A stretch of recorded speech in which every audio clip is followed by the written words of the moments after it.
You have lost everything. Leave." The king, too, was devastated. He had lost his son, his heir, and his grief turned into bitterness. In his sorrow, he needed someone to blame, and Cinderella became the perfect target for his anger. As Cinderella lay there in her room, the king's voice broke through the silence. "Cinderella," he called, sharp and bitter. "Come out. We need you. The kingdom needs you." But she couldn't. She wouldn't. Not like this. Not when her soul felt torn apart. She didn't respond. Her silence was all she had left. Growing impatient, the king turned to his right-hand man, his words filled with disdain. "She's of no use anymore. She's broken." The right-hand man nodded. "She's a reminder of what we've lost." The decision was final. Later that afternoon, the doors to Cinderella's room were forced open. She lay there, her face hidden in the covers. Her heart skipped a beat as she heard the king's cold voice. "Leave!"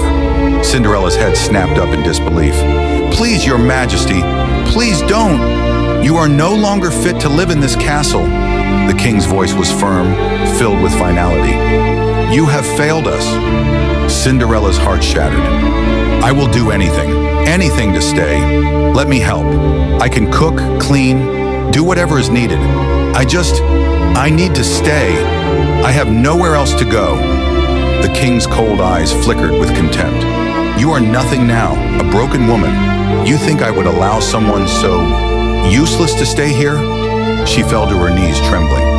"Please, please!" But the king turned his back on her. "You've lost everything. You are no longer welcome here. Leave." The guards moved toward her, and Cinderella collapsed, her body shaking with the weight of rejection. As they began to drag her away, her cries echoed in the halls, but no one answered. Exhausted and hungry, Cinderella stumbles through the dense forest, searching for shelter and food. She's had enough of wandering, too weak and emotionally drained to care where her steps lead.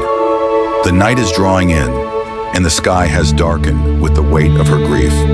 As she walks, her heart heavy with loneliness, she is inexplicably guided by an unseen force.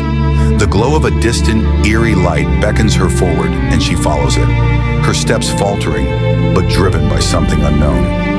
The forest clears, revealing an ancient and desolate castle standing stark against the night sky. The walls are covered in vines, the windows dark and vacant, and yet, something draws her in. Holding a candle, her only source of light, Cinderella steps across the threshold. The door creaks open, echoing through the empty halls.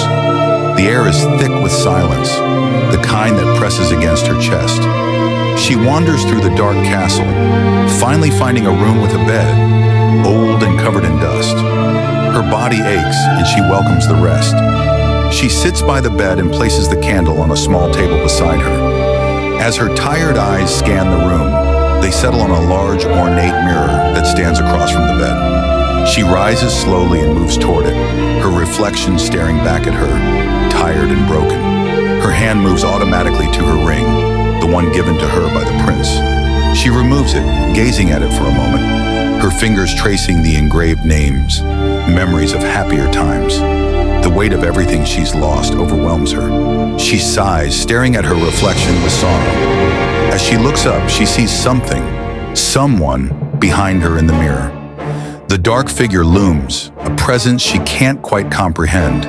She freezes, her breath catching in her throat as the entity speaks in a cold, hissing voice.